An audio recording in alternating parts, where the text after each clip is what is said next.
പ്രിയ കൂട്ടുകാരെ, LSS പരീക്ഷയെക്കുറിച്ചോർത്ത് ആശങ്കയുണ്ടോ?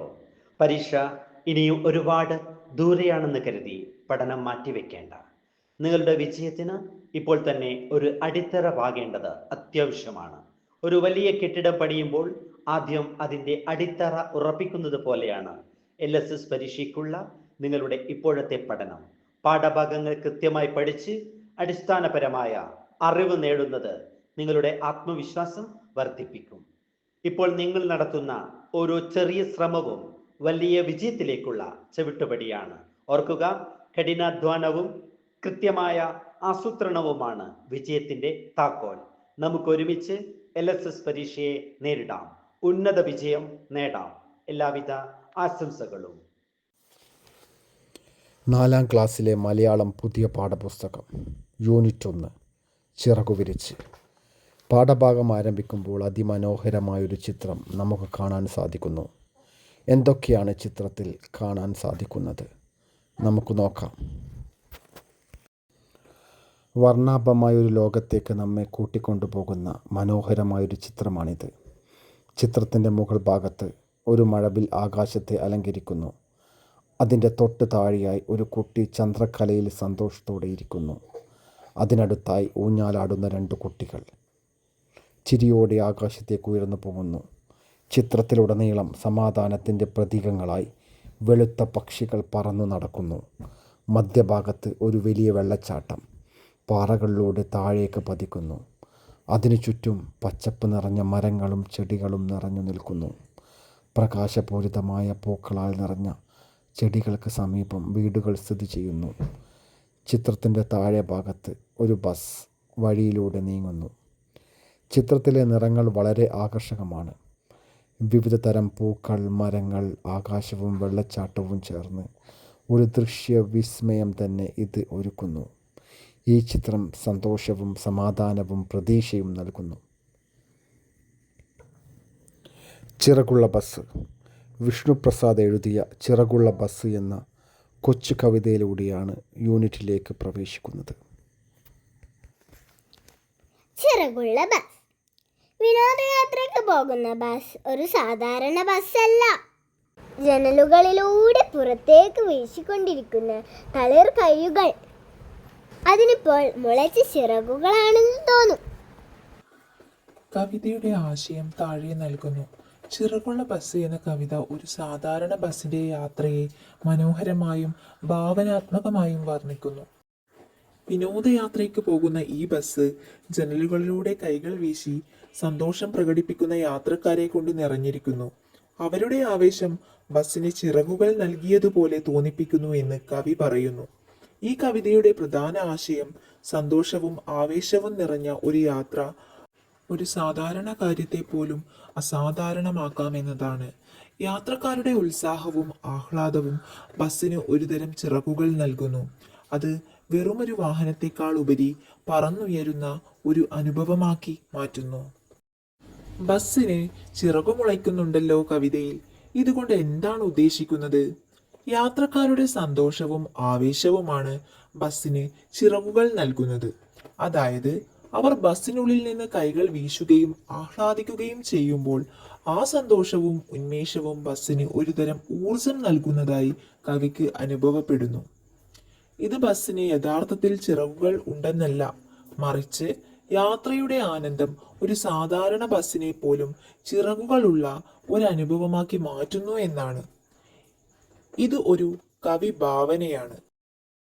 അവിടെ വിനോദയാത്രയുടെ ഉന്മേഷം ഒരു വാഹനത്തിന് അസാധാരണമായ കഴിവുകൾ നൽകുന്നതായി സങ്കല്പിക്കുന്നു. മണ്ണാങ്കട്ടയും കരിയിലയും. പാഠപുസ്തകം പേജ് 9 ചിത്രം ഒന്ന് നോക്കിയാലോ? ഒരു വനപ്രദേശത്തിന്റെ ചിത്രമാണ് ഇവിടെ കാണുന്നത്. ചിത്രത്തിൽ അകലെയായി ഒരു വലിയ മരം വളർന്നു നിൽക്കുന്നതായി കാണുന്നു. ആ മരത്തിന് താഴെയുള്ള ആകാശം നിരീക്ഷിച്ചാൽ ഇടത് ഒരു കുരങ്ങിനെയും വലത് ഒരു കരടിയെയും കാണാം. മരത്തിന്റെ ശിഖരങ്ങൾക്കിടയിലൂടെ നോക്കിയാൽ പുഞ്ചിരിക്കുന്ന ഒരു അമ്മയുടെ മുഖവും കാണാം. ഇതുകൂടാതെ ചിത്രത്തിൽ മറ്റെന്തൊക്കെ കാണാം? ആന, കുതിര, മാൻ, തവള, മുയൽ, പുലി, ഒരു പക്ഷി, ഇവയൊക്കെ കാണാം. ചിത്രത്തിൽ ഒളിഞ്ഞിരിക്കുന്ന രൂപങ്ങൾ ഇനിയും ഒരുപാടുണ്ട്. ഇനി നമുക്ക് മുന്നറിയിപ്പ് എന്ന കവിത കേൾക്കാം. കാഴ്ചകൾ കാണാൻ പോകുന്നവരെ കാര്യം നമ്മൾ പറഞ്ഞേക്കാം. കാണണമെന്ന് വിചാരിക്കുന്നതു കാണാൻ ചെന്നാൽ കാണില്ല.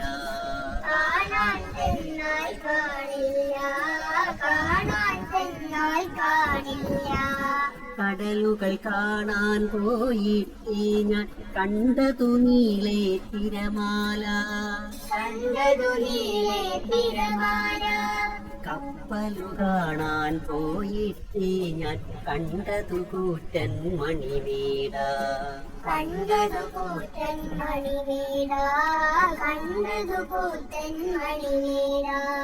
കാടുകൾ കാണാൻ പോയിട്ട് ഞാൻ കണ്ടതു നീലേ മരമല്ലോ. കാണാൻ ചെന്നു വാരിക്കുഴി ഞാൻ കണ്ടതു കൂറ്റൻ കിണറൽ.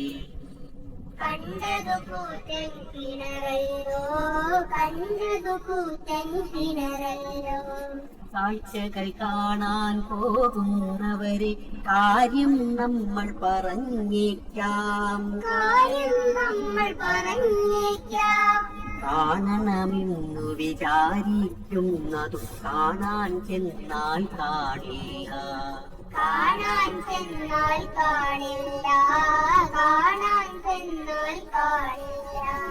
കാഴ്ചകൾ കാണാൻ പോകുന്നവരെ കാര്യം നമ്മൾ പറഞ്ഞേക്കാം.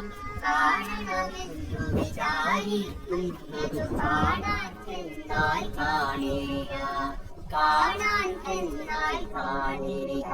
കാണണമെന്ന് വിചാരിക്കുന്നത് കാണാൻ ചെന്നാൽ കാണില്ല. കവി ഇങ്ങനെ പറയാൻ കാരണമെന്താവും? കവിതയോടൊപ്പം നൽകിയ ചിത്രം നമ്മുടെ കാഴ്ചയുടെ പരിമിതിയെയാണ് ആവിഷ്കരിക്കുന്നത്. പാഠപുസ്തകം പേജ് 9 ചിത്രത്തിലെ ചില കാഴ്ചകൾ മാത്രമാണ് കവിതയോടൊപ്പം നൽകിയിരിക്കുന്നത്. കാണണമെന്ന് വിചാരിക്കുന്നത് കാണാൻ ചെന്നാൽ കാണില്ല എന്ന കവിവാക്യം ചിത്രങ്ങളോടുള്ള കവിതയുമായി ചേരുമ്പോൾ കൂടുതൽ ലളിതവും മനോഹരവുമാകുന്നു. ചിത്രത്തിലെ മരത്തിന് കീഴിലുള്ള ആകാശം മാത്രം കാണുന്ന ആൾ അതിലെ കരടിയെയോ കുരങ്ങനെയോ കാണുന്നില്ല. താഴെ മുയലിനെ കാണുന്നയാൾ ആ രൂപത്തിൽ ഒളിഞ്ഞിരിക്കുന്ന താറാവിനെ കാണുന്നില്ല. ഈ ചിത്രീകരണങ്ങളെല്ലാം കവി പറയുന്ന ആശയത്തെയാണ് വ്യക്തമാക്കുന്നത്.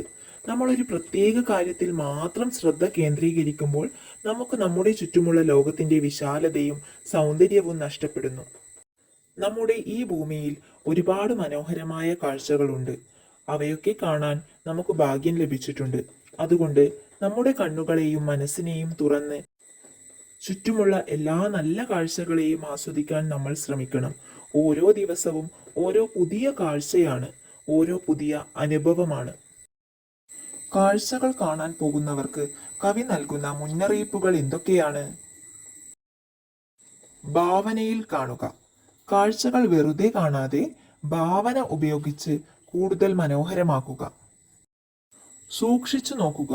ആകാശത്തും കാട്ടിലുമെല്ലാം ഒളിഞ്ഞിരിക്കുന്ന പക്ഷികളെയും മൃഗങ്ങളെയും മേഘരൂപങ്ങളെയും എല്ലാം ശ്രദ്ധയോടെ കാണുക.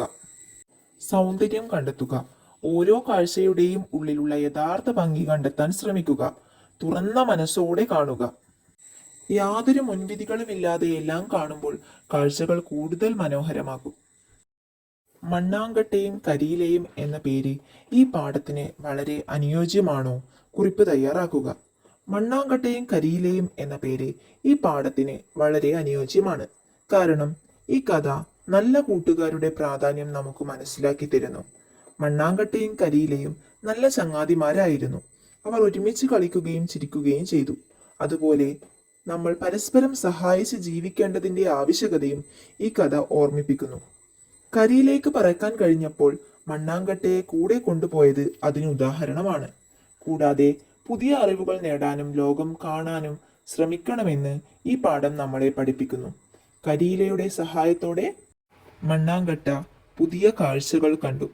ലളിതമായ ജീവിതം നയിക്കേണ്ടതിന്റെ പ്രാധാന്യവും ഈ കഥ എടുത്തു കാണിക്കുന്നു.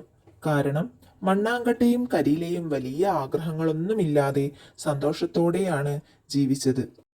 പ്രകൃതിയിലെ സാധാരണ വസ്തുക്കളായ മണ്ണാങ്കട്ടയെയും കരിയിലയെയും കഥാപാത്രങ്ങളാക്കുമ്പോൾ പ്രകൃതിയെ കൂടുതൽ അടുത്തറിയാനും സ്നേഹിക്കാനും കുട്ടികൾക്ക് സാധിക്കുന്നു. ഈ പാഠം കൂട്ടായ്മയുടെയും സ്നേഹത്തിൻ്റെയും ലളിതമായ ജീവിത രീതിയുടെയും പ്രാധാന്യം കുട്ടികൾക്ക് വളരെ എളുപ്പത്തിൽ മനസ്സിലാക്കി കൊടുക്കുന്നു. മുന്നറിയിപ്പ് എന്ന കവിത എഴുതിയ അക്കിത്തം അച്യുതൻ നമ്പൂതിരിയെക്കുറിച്ച് കുറച്ചു കാര്യങ്ങൾ മനസ്സിലാക്കാം. 1926 മാർച്ച് 18 പാലക്കാട് ജില്ലയിലെ കുമരനല്ലൂരിൽ ജനനം. അക്കിത്തം എന്നത് വീട്ടുപേരാണ്. അതുതന്നെയാണ് തൂലികാനാമവും. മുഴുവൻ പേര് അക്കിത്തം അച്യുതൻ നമ്പൂതിരി. പത്രപ്രവർത്തകനായിരുന്നു.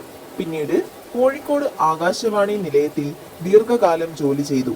കവിത, ചെറുകഥ, നാടകം, വിവർത്തനം, ലേഖനം എന്നിങ്ങനെയായി 40-ലധികം കൃതികൾ രചിച്ചിട്ടുണ്ട്. 20-ാം നൂറ്റാണ്ടിന്റെ ഇതിഹാസം, ബലിദർശനം, ഇടിഞ്ഞുപൊളിഞ്ഞ ലോകം, ഒരു കുല മുന്തിരിങ്ങ എന്നിവ അദ്ദേഹത്തിന്റെ കൃതികളിൽ ചിലതാണ്. കേരള സാഹിത്യ അക്കാദമി അവാർഡ്, കേന്ദ്ര സാഹിത്യ അക്കാദമി അവാർഡ്, എഴുത്തച്ഛൻ പുരസ്കാരം, ജ്ഞാനപീഠ പുരസ്കാരം, പത്മശ്രീ ബഹുമതി തുടങ്ങി നിരവധി അംഗീകാരങ്ങൾ അദ്ദേഹത്തിന് ലഭിച്ചിട്ടുണ്ട്. 2020 ഒക്ടോബർ 15 അദ്ദേഹം അന്തരിച്ചു. അടുത്തതായി പി രാമചന്ദ്രൻ എഴുതിയ സൈക്കിള് ചവിട്ടാൻ എന്ന പാഠഭാഗത്തേക്ക് കടക്കാം. മൈക്കിള് ചേട്ടാ സൈക്കിള് വേണം എങ്ങട മോനെ ചന്ദ്രനിലേക്ക്, എന്തിന മോനെ നിലാവ് കൊള്ളാൻ, വെല്ലില്ല മോനെ നാവുണ്ട് ചേട്ടാ, ബ്രേക്കില്ല മോനെ കാലുണ്ട് ചേട്ടാ, ടയറില്ല മോനെ ചിറകുണ്ട് ചേട്ടാ, എന്നാൽ എടുത്തോ പോയി വരാം ട്ടോ, വട്ടത്തിൽ ചവിട്ടുമ്പോൾ നീളത്തിലോടി, ടാറിട്ട റോട്ടുമ്മ താളത്തിലോടി, ആഞ്ഞു കുതിച്ചപ്പോ തെങ്ങുമ്മ കേറി, അവിടന്ന് ചവിട്ടി ആകാശം കേറി, അവിടെ ഒരു മേഘത്തിൽ ഒരു പയ്യനിരിക്കുന്നു, എന്തട പയ്യൻ വിടുവിട്ടു വീണു, പരിക്കെന്തു പറ്റി കാലൊന്നുളുക്കി, ഇനി എന്തു ചെയ്യും എടുത്തിട്ട് പോണം, പിന്നിലിരുന്നോ അങ്ങനെയാട്ടെ, എന്തട പേര് ചന്ദ്രൻ എന്ന്, എവിടത്തെ ചന്ദ്രൻ മാനത്തെ ചന്ദ്രൻ, ഇവിടെ പോണം ഭൂമി പോണം, എന്തിനു പോണം സൈക്കിള് ചവിട്ടാൻ. നിലാവ് കൊള്ളാൻ ഭൂമിയിലിരുന്നാൽ പോരെ, പിന്നെ എന്തിനാണ് കുട്ടി ചന്ദ്രനിൽ പോകാൻ കൊതിക്കുന്നത്? കുട്ടിക്ക് ചന്ദ്രനിൽ പോകാൻ അതിയായ ആഗ്രഹമുണ്ടായിരുന്നത് കേട്ടറിഞ്ഞ കഥകളിലെയും പാട്ടുകളിലെയും ചന്ദ്രനെ നേരിട്ട് കാണാനും അതിന്റെ ഭംഗി ആസ്വദിക്കാനും വേണ്ടിയാണ്. ആകാശം കാണുമ്പോൾ ഓരോ കുട്ടിക്കും ചന്ദ്രനിലേക്കും നക്ഷത്രങ്ങളിലേക്കും പറക്കാൻ തോന്നാറുണ്ട്. അതുപോലെ ഈ കുട്ടിക്കും ചന്ദ്രന്റെ മായ കാഴ്ചകൾ നേരിട്ട് കണ്ട് അത്ഭുതപ്പെടാനായിരുന്നു കൊതി. പുസ്തകങ്ങളിൽ വായിച്ചതിനേക്കാൾ വലിയൊരു ലോകം ചന്ദ്രനിൽ ഉണ്ടാകുമെന്നും അവിടെ പോയാൽ കൂടുതൽ കാര്യങ്ങൾ പഠിക്കാൻ കഴിയുമെന്നും കുട്ടി വിശ്വസിച്ചു. മൈക്കിള് ചേട്ടൻ മറ്റെന്തൊക്കെ തടസ്സങ്ങൾ പറയാനാണ് സാധ്യത? കുട്ടിയുടെ മറുപടി എന്തായിരിക്കും?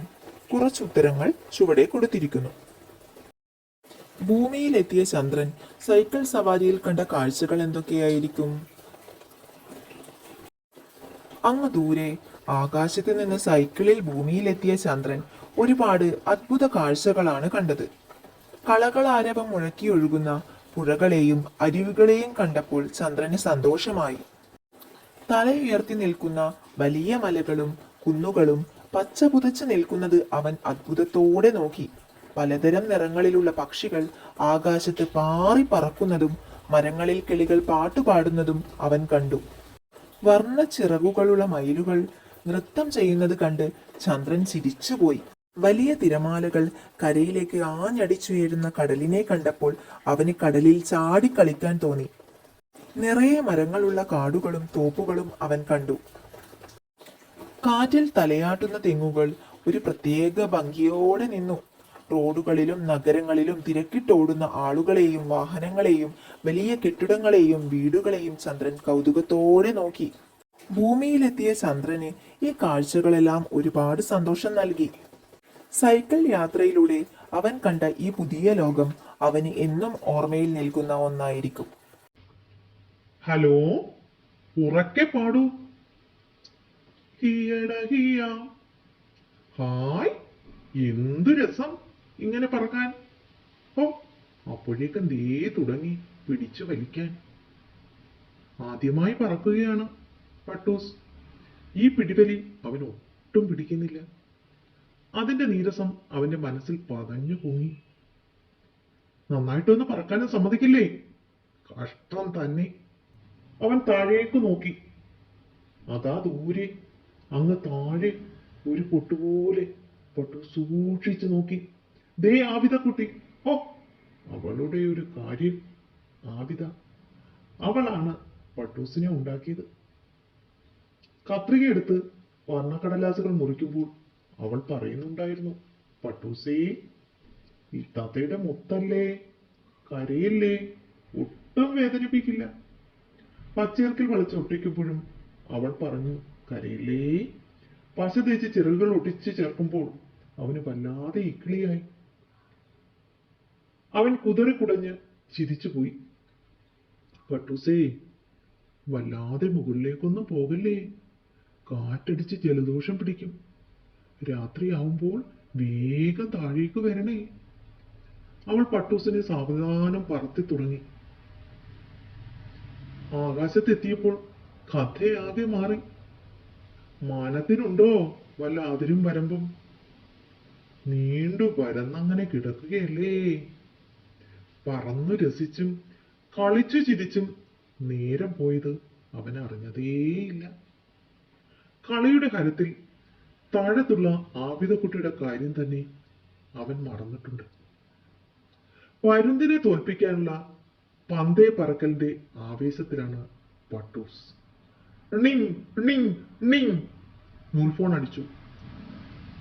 അതെടുത്ത് ചെവിയിൽ ചേർത്തു അവൻ. പരിഭ്രമം കലർന്ന സ്വരം. അങ്ങേത്തലയ്ക്കൽ ആബിദയാണ്. ഹലോ പട്ടൂസേ, കേൾക്കുന്നില്ലേ? ഹലോ ഹലോ, ആ കേൾക്കാം ഇത്താത്ത. പറക്കുന്നതിനിടയിൽ അവൻ വിളിച്ചു പറഞ്ഞു, നീ ഇതെവിടെയാ? ഇരുട്ടാവുന്നത് കാണുന്നില്ലേ? വേഗം താഴോട്ട് വാ. അവളുടെ ശബ്ദം ഇടറി. കുറച്ചുകൂടി കഴിയട്ടെ, ഞാൻ വരാം. എന്റെ നൂലിൽ പിടിച്ചങ്ങനെ വലിക്കില്ലേ, ഒന്ന് വിടൂ പ്ലീസ്. എന്റെ പുന്നാര താത്തയല്ലേ. അവൻ കെഞ്ചി. ഇല്ലില്ല ഇല്ലില്ല, ഞാൻ പിടിവിട്ടാൽ നീ എങ്ങനെ താഴേക്ക് വരും? അവിടെ എപ്പോഴും തേരാപ്പാര വീശിയടിക്കുന്ന വീർത്തി കാറ്റാ. അത് നിന്നെ പറ പറത്തി വല്ല കാട്ടിലോ മേട്ടിലോ കൊണ്ടുപോയിടും. അവൾ വിടുന്ന മട്ടില്ല. ഞാൻ എങ്ങും പോവില്ല. പാറി പാറി തളരുമ്പോൾ ഉറപ്പായും തിരിച്ചു വരും. ഇത്ത ഒട്ടും പേടിക്കണ്ട. എന്നാലും നൂല് മേലോട്ടിങ്ങനെ വലിക്കല്ലേ പട്ടൂസേ, ആപത്താണത്. നീ ഒന്ന് ബേജാറാവാണ്ടിരിക്കെ. ഞാൻ അല്പം പാറിപ്പറന്ന് കളിച്ചിട്ട് വരാം. പറക്കുന്നതിന്റെ ഉന്മാദത്തിലാണ് അവൻ. പട്ടൂസേ പ്ലീസ്, ഇനിയും മേലോട്ട് പോകില്ലേ. അതിനിടയിൽ അത് സംഭവിച്ചു. ആബിദക്കുട്ടിയുടെ നിലവിളിയിൽ ആ ശബ്ദം മുങ്ങിപ്പോയി. അയ്യോ പാവം എന്റെ പട്ടൂസ്, അവനിനി എങ്ങനെ താഴെ വരാനാ? നൂല് പൊട്ടിയതോടെ പട്ടൂസ് എങ്ങോട്ടൊന്നില്ലാതെ പറന്നു പൊങ്ങി. ഹായ്, നല്ല രസം. ഇപ്പോഴവന് അമ്പിളിയെ കൈനീട്ടി തൊടാം, നക്ഷത്രങ്ങളോടൊപ്പം ഒളിച്ചു കളിക്കാം. അതിനിടയിൽ പട്ടൂസ് താഴേക്കൊന്ന് നോക്കി. കൂരാകൂരിരുട്ടു. അവൻ പേടിച്ചു നിറച്ചു. ഹലോ ഇത്ത, ഹലോ. പട്ടൂസ് നൂൽഫോൺ എടുത്ത് വിളിച്ചു. ഈ റൂട്ടിലേക്കുള്ള എല്ലാ ലൈനുകളും ഇപ്പോൾ തകരാറിലാണ്. കുറച്ചു കഴിഞ്ഞ് വീണ്ടും ശ്രമിക്കൂ. അയ്യോ, ഇനി എന്ത് ചെയ്യും? അവന് കരച്ചിലടക്കാനായില്ല. എന്തിനാ മോനെ കരയുന്നത്? അമ്പിളി മാമൻ ചേർത്ത് പിടിച്ചു ചോദിച്ചു. എനിക്ക് ഇത്തയെ കാണണം. എവിടെയാ അവളുടെ വീട്? അമ്പിളി മാമൻ അവന്റെ കണ്ണീർ തുടച്ചുകൊണ്ട് ചോദിച്ചു. എനിക്കറിയില്ല. തേങ്ങലിൽ അവന്റെ ശബ്ദം മുറിഞ്ഞു പോയിരുന്നു. അറിയില്ലേ? ഇനിയിപ്പോൾ എന്ത് ചെയ്യാനാ? അമ്പിളി മാമൻ താടി ഒഴിഞ്ഞുകൊണ്ട് അല്പനേരം ചിന്തയിലാണ്. പിന്നെ ഒരൊറ്റ ഫോൺ വിളിയാണ്. ഹലോ, മേടക്കാറ്റല്ലേ? ഒരു സഹായം വേണമല്ലോ. എന്താ വേണ്ടത്, പറയൂ. മൂളിപ്പാട്ട് നിർത്തി മേടക്കാറ്റ് ചോദിച്ചു. ഈ പട്ടൂസിനെ ആബിദ കുട്ടിയുടെ അടുത്തെത്തിക്കണം, വേഗം വേണം. അമ്പിളിമാമിന്റെ സ്വരത്തിൽ വാത്സല്യം അലതല്ലുന്നുണ്ടായിരുന്നു. അതിന് എവിടെയാ ആബിദക്കുട്ടിയുടെ വീട്? ചേട്ടാ, ഇതാണിപ്പോൾ നന്നായത്. നീയല്ലേ എല്ലായിടത്തും മൂളിപ്പാട്ടും പാടി കയറി ഇറങ്ങാറുള്ളത്? നിനക്കറിയില്ലേ അവളുടെ വീട്? ഒന്ന് ഓർത്തു നോക്കൂ. എന്തോ പിടികിട്ടിയ പോലെ മേടക്കാറ്റ് പട്ടൂസിനെ വാരിയെടുത്തു. അവനെ തോളത്തിരുത്തി സാവകാശം താഴോട്ട് പറന്നു പറന്നു പോയി. കുളിരേറ്റതുകൊണ്ടാവും പട്ടൂസിന് ആശ്വാസം തോന്നി. മേടക്കാറ്റിന്റെ കാതിൽ അവനൊരു സ്വകാര്യം ചോദിച്ചു. എനിക്കൊരു പാട്ട് പാടിത്തരാമോ? പിന്നെന്താ, മേടക്കാറ്റ് പതിയെ ഒരു മൂളിപ്പാട്ട് പാടി. ഒരു മണ്ണിൽ ജനിച്ചു നാം, ഒരു മണ്ണും പുതച്ചു നാം, ഒരു വെയിലും ഉണഞ്ഞു നാം, ഒരു ഗാനം മൂളി നാം, പല വേഷം പല ഭാഷ പല നാടുകൾ എന്നാലും ഒരു നൂലിൽ ചാഞ്ചാടും പല വർണ്ണപ്പട്ടങ്ങൾ. മധുരമൂർന്ന പാട്ട്, മഞ്ഞിന്റെ നനവ്, കാറ്റിന്റെ കുളിര്. പട്ടൂസ് പതിയെ ഉറക്കത്തിലേക്ക് വഴുതി വീണു. മേടക്കാറ്റ് ആബിദക്കുട്ടിയുടെ വീട്ടിലെ ജനാലയിലൂടെ സാവധാനം അകത്തു കടന്നു. നീലവിരിപ്പിട്ട പായയിൽ ഉറങ്ങുന്ന അവളുടെ അടുത്ത് പട്ടൂസിനെ പതുക്കെ കിടത്തി. രണ്ടുപേരുടെയും കവിളിൽ ഉമ്മ കൊടുത്ത് മേടക്കാറ്റ് തിരികെ പറന്നു. പൂത്തു നിൽക്കുന്ന കൊന്നമരത്തിന്റെ മുകളിലൂടെ വർണ്ണപ്പട്ടങ്ങൾ പറക്കുന്നത് സ്വപ്നം കണ്ടു പട്ടൂസും ആബിദക്കുട്ടിയും. ഒരു നൂലിൽ ചാഞ്ചാടും പല വർണ്ണപ്പട്ടങ്ങൾ. ഹലോ, ആബിദക്കുട്ടിയും പട്ടൂസും അല്ലേ? ഒന്ന് ഉറക്കെ പാടൂ, ഞാനും കേൾക്കട്ടെ. അമ്പിളിമാമിന്റെ ഫോൺ. പട്ടൂസും ആബിദയും വളരെ സ്നേഹത്തിലാണ്. ഇതെങ്ങനെയാണ് കഥയിൽ നിന്നും മനസ്സിലായത്? പട്ടൂസിനെ ഉണ്ടാക്കുമ്പോൾ ആബിദ അവനോട് സ്നേഹത്തോടെ സംസാരിക്കുന്നുണ്ട്. പട്ടൂസേ, ഇത്താത്തയുടെ മുത്തല്ലേ, കരയല്ലേ, ഒട്ടും വേദനിപ്പിക്കില്ല എന്നവൾ പറയുന്നു. പശതേച്ച് ചിറകുകൾ ഒട്ടിക്കുമ്പോൾ പട്ടൂസിനെ ഇക്കിളിയാകുകയും അവൻ ചിരിക്കുകയും ചെയ്യുന്നു. ഇത് ആബിദയുടെ പ്രവൃത്തി അവന് ഇഷ്ടമാണെന്ന് കാണിക്കുന്നു. പട്ടൂസ് പറന്നുയരുമ്പോൾ ആബിദ അവനോട് വേവലാതിയോടെ സംസാരിക്കുന്നു. പട്ടൂസേ, വല്ലാതെ മുകളിലേക്കൊന്നും പോകല്ലേ, കാറ്റടിച്ച് ജലദോഷം പിടിക്കും. രാത്രിയാവുമ്പോൾ വേഗം താഴേക്ക് വരണേ എന്നവൾ പറയുന്നു. അവസാനം മേടക്കാറ്റ് പട്ടൂസിനെ ആബിദയുടെ അടുത്ത് പതുക്കെ കിടത്തുകയും രണ്ടുപേരുടെയും കവിളിൽ ഉമ്മ കൊടുക്കുകയും ചെയ്യുന്നു. അമ്പിളിമാമൻ ആബിദയോടും പട്ടൂസിനോടും ഉറക്കെ പാടാൻ ആവശ്യപ്പെടുന്നു. ഇത് അവർക്കിടയിലുള്ള ബന്ധത്തെ സൂചിപ്പിക്കുന്നു. ഇതുപോലെ പട്ടൂസും ആബിദയും തമ്മിലുള്ള സ്നേഹം ഈ കഥയുടെ പല ഭാഗത്തു നിന്നായി നമുക്ക് മനസ്സിലാക്കാം. ഈ കഥയിൽ നിന്ന് കണ്ടെത്താവുന്ന പുതിയ വാക്കുകളും പ്രയോഗങ്ങളും. പുതിയ വാക്കുകൾ: പതഞ്ഞു പൊങ്ങി, മനസ്സിൽ ദേഷ്യം തിളച്ചു വന്നു എന്ന അർത്ഥത്തിൽ. നീരസം, ദേഷ്യം അല്ലെങ്കിൽ ഇഷ്ടക്കേട്. അതിരും വരമ്പും, അതിരുകൾ അല്ലെങ്കിൽ പരിധി. ഹരത്തിൽ, ആവേശത്തിൽ അല്ലെങ്കിൽ ലഹരിയിൽ. പന്തയപ്പറക്കൽ, മത്സരിച്ച് പറക്കൽ. ആവേശം, ഉത്സാഹം അല്ലെങ്കിൽ അതിയായ താല്പര്യം. പരിഭ്രമം, പേടി അല്ലെങ്കിൽ അങ്കലാപ്പ്. ഇടറി, ശബ്ദം വിറച്ചുപോയി.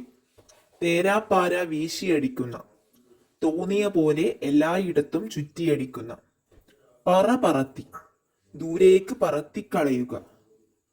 ബേജാറാവാണ്ടിരിക്ക്, പേടിക്കാതിരിക്കുക. ഉന്മാദം, സന്തോഷം അല്ലെങ്കിൽ ലഹരി. കൂരാക്കൂരിരുട്ട്, നല്ല കറുത്ത ഇരുട്ട്. തേങ്ങലിൽ, കരച്ചിൽ കാരണം ശബ്ദം മുറിഞ്ഞു പോവുക. താടി ഒഴിഞ്ഞുകൊണ്ട്, ആലോചിച്ചുകൊണ്ട് താടിയിൽ തടവുക. അല തല്ലുന്നുണ്ടായിരുന്നു, നിറഞ്ഞു നിൽക്കുന്നുണ്ടായിരുന്നു. പുതിയ പ്രയോഗങ്ങൾ. പിടിവലി അവൻ ഒട്ടും പിടിക്കുന്നില്ല. ആ ബലപ്രയോഗം അവന് ഒട്ടും ഇഷ്ടപ്പെട്ടില്ല.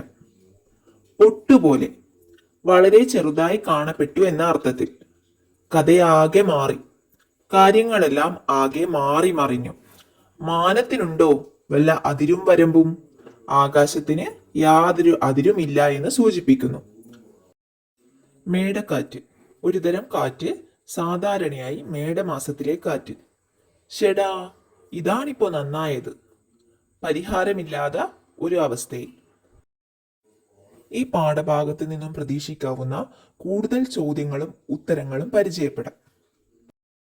പട്ടൂസിന്റെ ആകാശയാത്ര എന്ന കഥയിൽ പട്ടൂസിനെ സഹായിച്ച അമ്പിളി മാമന് നന്ദി പറഞ്ഞുകൊണ്ട് ആബിദക്കുട്ടി എഴുതുന്ന കത്ത്. പ്രിയപ്പെട്ട അമ്പിളി മാമന് സ്നേഹത്തോടെ ആബിദക്കുട്ടി എഴുതുന്നു. മാമ, സുഖമാണോ? പട്ടൂസ് എൻ്റെ അടുത്ത് സുരക്ഷിതമായി തിരിച്ചെത്തിയതിന് മാമനോടാണ് ഞാൻ നന്ദി പറയുന്നത്. പട്ടൂസ് ഒറ്റയ്ക്ക് ആകാശത്ത് പേടിച്ച് കരഞ്ഞപ്പോൾ മാമൻ കൂടെ കൂട്ടിയത് വലിയ ആശ്വാസമായി. നൂല് പൊട്ടി പട്ടൂസ് എങ്ങോട്ടൊന്നില്ലാതെ പറന്നു പോയപ്പോൾ എനിക്ക് സങ്കടം സഹിക്കാനായില്ല. അവൻ തിരിച്ചു വരില്ലെന്ന് ഞാൻ പേടിച്ചു. അപ്പോഴാണ് മാമൻ മേടക്കാറ്റിനെ വിളിച്ച് അവനെ വീട്ടിലെത്തിച്ചത്. മാമൻ ഇല്ലായിരുന്നെങ്കിൽ എൻ്റെ പട്ടൂസ് എന്നേക്കുമായി എന്നിൽ നിന്ന് അകന്നു പോയെന്നെ. മാമൻ്റെ സ്നേഹത്തിനും സഹായത്തിനും എത്ര നന്ദി പറഞ്ഞാലും മതിയാവില്ല. പട്ടൂസും ഞാനും മാമനെ ഒരുപാട് സ്നേഹിക്കുന്നു എന്ന് സ്നേഹത്തോടെ ആബിദക്കുട്ടി. സൈക്കിൾ പഠിക്കാൻ ശ്രമിച്ച ദിവസത്തെ നിങ്ങളുടെ അനുഭവങ്ങളും അതിൽ നിന്ന് ലഭിച്ച ആത്മവിശ്വാസവും ഉൾപ്പെടുത്തി ഒരു ഡയറി കുറിപ്പ് എഴുതുക. തീയതി 2025 ജൂൺ 25 ബുധനാഴ്ച. ഇന്ന് സൈക്കിൾ പഠിക്കാൻ തുടങ്ങി. രാവിലെ മുതൽ സന്തോഷമായിരുന്നു. എൻ്റെ പുതിയ ചുവപ്പ് സൈക്കിൾ കണ്ടപ്പോൾ തന്നെ ആവേശമായി. ആദ്യം കുറച്ച് പേടിയുണ്ടായിരുന്നു, താഴെ വീഴുമോ എന്ന്. അച്ഛൻ സൈക്കിളിന്റെ പിന്നിൽ പിടിച്ചു നടന്നു. പേടിക്കേണ്ട എന്ന് അച്ഛൻ പറഞ്ഞപ്പോൾ ധൈര്യമായി. കുറച്ചു ദൂരം അച്ഛൻ പിടിച്ചു നടന്നു, പിന്നെ കൈവിട്ടു. ഓടിക്കോ എന്ന് അച്ഛൻ പറഞ്ഞു. ഒരു നിമിഷം പേടിച്ചെങ്കിലും ബാലൻസ് ചെയ്തു. അച്ഛന്റെ പിടിയില്ലാതെ ഞാൻ സൈക്കിൾ ഓടിക്കുന്നു. അതൊരു നല്ല അനുഭവമായിരുന്നു. കാറ്റ് മുഖത്ത് തട്ടി. സന്തോഷം കൊണ്ട് ഞാൻ ചിരിച്ചു. താഴെ വീണെങ്കിലും എനിക്കൊരു വേദനയും തോന്നിയില്ല. ഞാൻ ഓടിച്ചു അച്ഛാ എന്ന് സന്തോഷത്തോടെ വിളിച്ചു പറഞ്ഞു. ഇപ്പോൾ സൈക്കിൾ ഓടിക്കാൻ എനിക്ക് പേടിയില്ല. വീഴുന്നതിനെ പേടിക്കേണ്ടെന്ന് ഞാൻ പഠിച്ചു. ഇന്നെനിക്ക് ഒരുപാട് ധൈര്യം കിട്ടി. നാളെ വീണ്ടും ഓടിക്കാൻ പോകും. ഇതൊരു നല്ല ദിവസമായിരുന്നു. ശുഭരാത്രി. ആകാശയാത്രയ്ക്കു ശേഷം പട്ടൂസ് തന്റെ സുഹൃത്തിന് എഴുതുന്ന കത്ത് തയ്യാറാക്കുക. പ്രിയ കൂട്ടുകാരാ, സുഖമാണോ? ഇവിടെ എനിക്ക് സുഖമാണ്. ഞാനിപ്പോൾ ആബിദക്കുട്ടിയുടെ കൂടെയുണ്ട്. കഴിഞ്ഞ ദിവസം എനിക്കൊരു വലിയ ആകാശയാത്ര നടത്താൻ കഴിഞ്ഞു. ആബിദക്കുട്ടി എന്നെ പറത്തിവിട്ടപ്പോൾ എനിക്ക് ഒരുപാട് സന്തോഷമായി. ഞാൻ പറന്നു രസിച്ചും കളിച്ചു ചിരിച്ചും നേരം പോയതറിഞ്ഞതേയില്ല. പരുന്തിനെ തോൽപ്പിക്കാനുള്ള മത്സര പറക്കലിലായിരുന്നു ഞാൻ. അപ്പോഴാണ് നൂല് പൊട്ടിയത്. ആബിദക്കുട്ടി കരഞ്ഞു. ഞാൻ എങ്ങോട്ടെന്നില്ലാതെ പറന്നു പൊങ്ങി. അമ്പിളിയെ തൊടാനും നക്ഷത്രങ്ങളോടൊപ്പം കളിക്കാനും എനിക്ക് കഴിഞ്ഞു. പക്ഷെ താഴെ കൂരിരുട്ടായപ്പോൾ ഞാൻ പേടിച്ചു. അപ്പോഴാണ് അമ്പിളി മാമൻ വന്നത്. എന്നെ ചേർത്ത് പിടിച്ച് എന്തിനാ മോനെ കരയുന്നത് എന്ന് ചോദിച്ചു. എനിക്ക് ആബിദയെ കാണണമെന്ന് ഞാൻ പറഞ്ഞു. അമ്പിളി മാമൻ മേടക്കാറ്റിനെ വിളിച്ചു. മേടക്കാറ്റ് എന്നെ തോളത്തിരുത്തി താഴേക്ക് പറന്നു. മേടക്കാറ്റ് എനിക്കൊരു പാട്ട് പാടിത്തന്നു. ആ പാട്ടും തണുപ്പും കാരണം ഞാൻ ഉറങ്ങിപ്പോയി. മേടക്കാറ്റ് എന്നെ ആബിദക്കുട്ടിയുടെ അടുത്തു കിടത്തി. ഇപ്പോൾ ഞാൻ ആബിദക്കുട്ടിയുടെ കൂടെ സുരക്ഷിതനാണ്. ഈ യാത്ര ഒരുപാട് നല്ല അനുഭവങ്ങൾ എനിക്ക് തന്നു എന്ന് സ്നേഹത്തോടെ നിന്റെ കൂട്ടുകാരൻ പട്ടൂസ്. പട്ടൂസിന്റെ ആകാശയാത്രയിൽ നിങ്ങൾക്ക് ആരെയാണ് കൂടുതൽ ഇഷ്ടപ്പെട്ടത്? എന്തുകൊണ്ട്? ഋതവ എഴുതിയത് നോക്കാം. പട്ടൂസിന്റെ ആകാശയാത്ര എന്ന കഥയിൽ എനിക്ക് ഏറ്റവും ഇഷ്ടപ്പെട്ടത് അമ്പിളി മാമനെയാണ്. അമ്പിളി മാമൻ വളരെ ദയയുള്ളയാളാണ്. പട്ടൂസ് ആകാശത്ത് ഒറ്റപ്പെട്ട് പേടിച്ചു കരഞ്ഞപ്പോൾ അമ്പിളി മാമൻ ഓടിയെത്തി അവനെ ചേർത്തു പിടിച്ചു. എന്തിനാ മോനെ കരയുന്നത് എന്ന് ചോദിച്ച് അവന്റെ സങ്കടങ്ങൾ കേട്ടു. ആരും സഹായിക്കാനില്ലാത്ത സമയത്ത് പട്ടൂസിന് ഒരു കൂട്ടായി അമ്പിളി മാമൻ കൂടെ നിന്നു. പട്ടൂസിന് ആബിദയെ കാണണമെന്ന് പറഞ്ഞപ്പോൾ അമ്പിളി മാമൻ ഉടൻ തന്നെ മേടക്കാറ്റിനെ വിളിച്ച് അവനെ വീട്ടിലെത്തിക്കാൻ സഹായിച്ചു. വഴിതെറ്റിപ്പോയ പട്ടൂസിന് സുരക്ഷിതമായി അവന്റെ വീട്ടിലെത്താൻ മാമൻ സഹായിച്ചതുകൊണ്ടാണ് എനിക്ക് അമ്പിളി മാമനെ കൂടുതൽ ഇഷ്ടപ്പെട്ടത്. അദ്ദേഹത്തിന്റെ സ്നേഹവും സഹായ മനോഭാവവും എനിക്ക് ഒരുപാട് ഇഷ്ടമായി. എന്താണ് യാത്ര? കുറിപ്പ് തയ്യാറാക്കുക. നമ്മൾ പുതിയ സ്ഥലങ്ങൾ കാണാനും പുതിയ കാര്യങ്ങൾ പഠിക്കാനും പോകുന്നതിനെയാണ് യാത്ര എന്ന് പറയുന്നത്. യാത്ര പോകുന്നത് വളരെ രസകരമാണ്.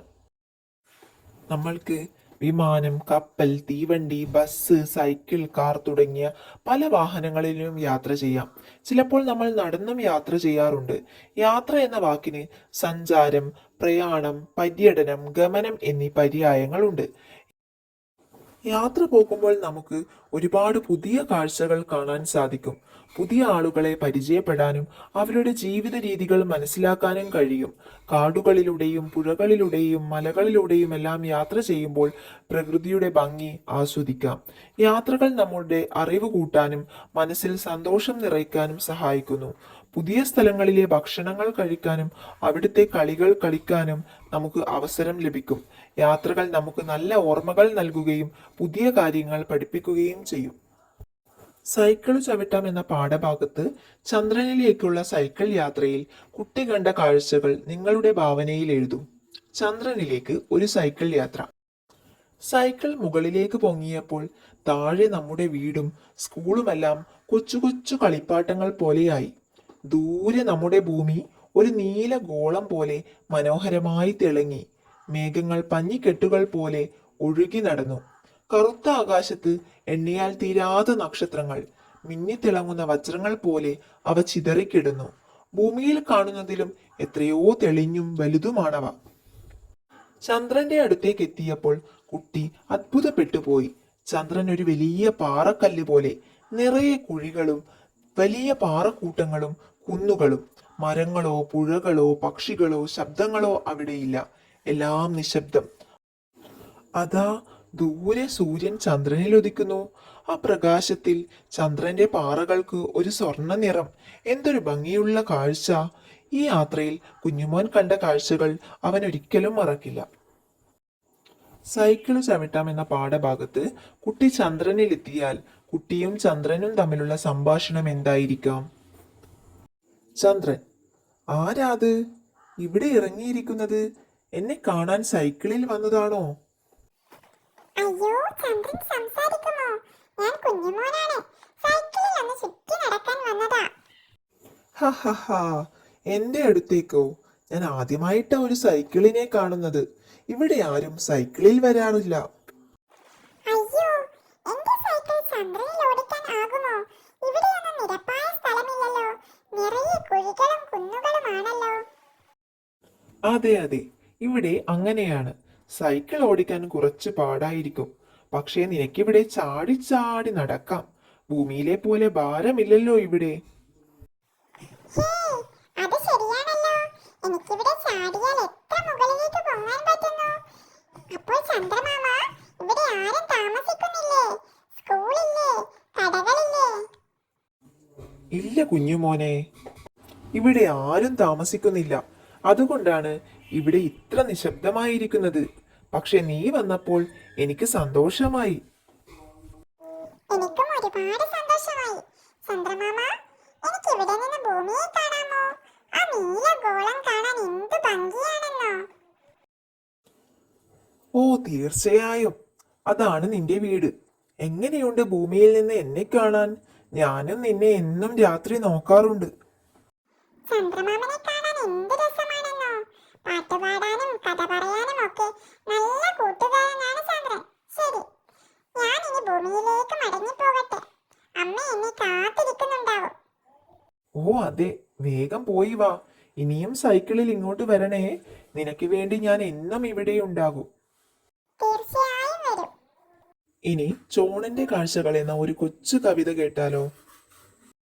ചോണനുറുമ്പിന വഴിയിൽ കാണും കല്ലൊരു പർവ്വതമാകുന്നു. വലിയൊരു തുമ്പപ്പൂച്ചെടി കണ്ടാൽ മാനം മുട്ടണ മാമരം. തൊട്ടാവാടികൾ പിടികിട്ടാത്തൊരു ഘോരവനാന്തരമാകുന്നു. വെള്ളം കെട്ടി നിർത്തണ വയലോ വലിയൊരു സാഗരമാകുന്നു.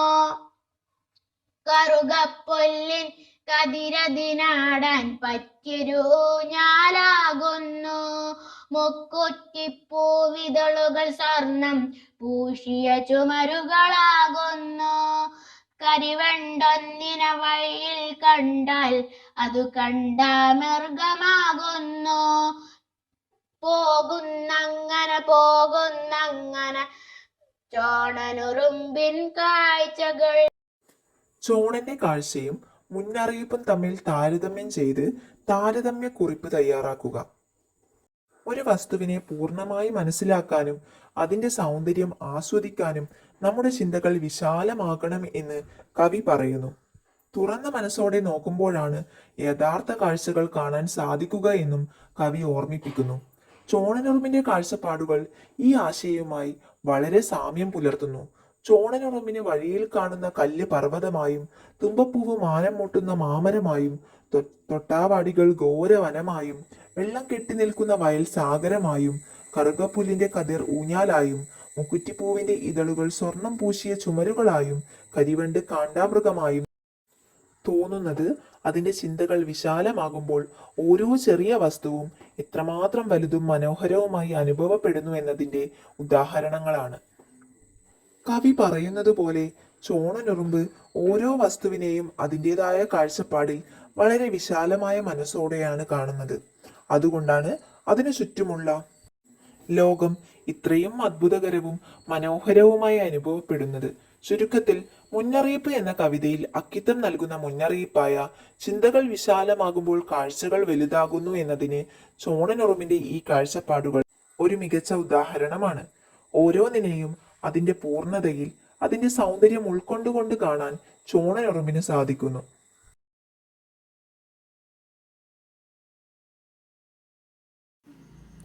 അക്കിത്തത്തിൻ്റെ മുന്നറിയിപ്പ് എന്ന കവിതയുടെ ആശയം എന്തുമായി ബന്ധപ്പെട്ടതാണ്? യുദ്ധം, ആഗ്രഹം, ലോകത്തെ അറിയൽ, സ്നേഹം. ആൻസർ: ലോകത്തെ അറിയൽ.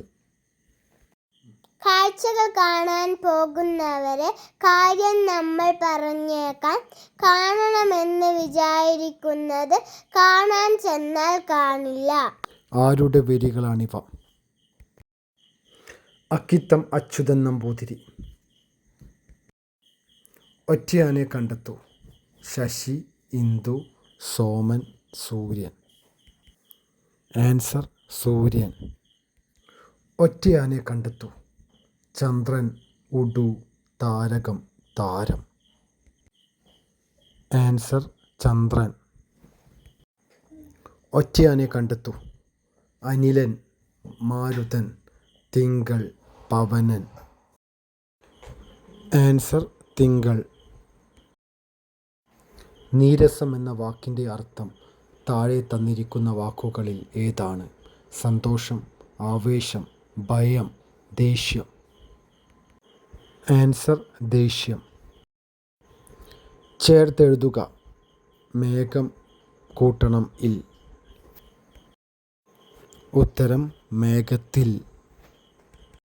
2002 കേരള സാഹിത്യ അക്കാദമി അവാർഡ് ലഭിച്ച കാണേ കാണി എന്ന കവിതാ പുസ്തകം ആരുടേതാണ്? ഉത്തരം: PP രാമചന്ദ്രൻ. തെങ്ങുമ്മേ കേറി എന്ന പദം പിരിച്ചെഴുതുക. തെങ്ങിൻ കൂട്ടണം മേൽ കൂട്ടണം കേറി. എൻ്റെ മുഖത്ത് അടയാളങ്ങളുണ്ട്. ചിലപ്പോൾ ഞാൻ പൂർണ്ണമായി ഒളിക്കും, പിന്നെ പതിയെ വെളിപ്പെടും. ഒരു കല പോലെ കടലിൽ എൻ്റെ സ്വാധീനം കാണാം. ഭൂമിയോടൊപ്പമുള്ള എൻ്റെ നൃത്തം നിർത്താറില്ല. ഞാൻ ആരാണ്? ആൻസർ: ചന്ദ്രൻ. അക്കിത്തം എന്ന തൂലികാ നാമത്തിൽ അറിയപ്പെടുന്ന എഴുത്തുകാരൻ്റെ യഥാർത്ഥ പേര് എന്താണ്? അക്കിത്തം അച്യുതൻ നമ്പൂതിരി. മുകളിൽ കൊടുത്തിരിക്കുന്ന ചിത്രം വരച്ചത് ആര്? Answer: Bianca Jenson. അക്കിത്തത്തിൻ്റെ കൃതികളിൽ പെടാത്തത് ഏത്? 20-ാം നൂറ്റാണ്ടിൻ്റെ ഇതിഹാസം, ബലിദർശനം, കുളം പ്ലസ് പ്രാന്തത്തി, ഇടിഞ്ഞു പൊളിഞ്ഞ ലോകം. ആൻസർ കുളം പ്ലസ് പ്രാന്തത്തി. ഭൂമി പോണം പിരിച്ചെഴുതുക. ആൻസർ ഭൂമിയിൽ കൂട്ടണം പോണം.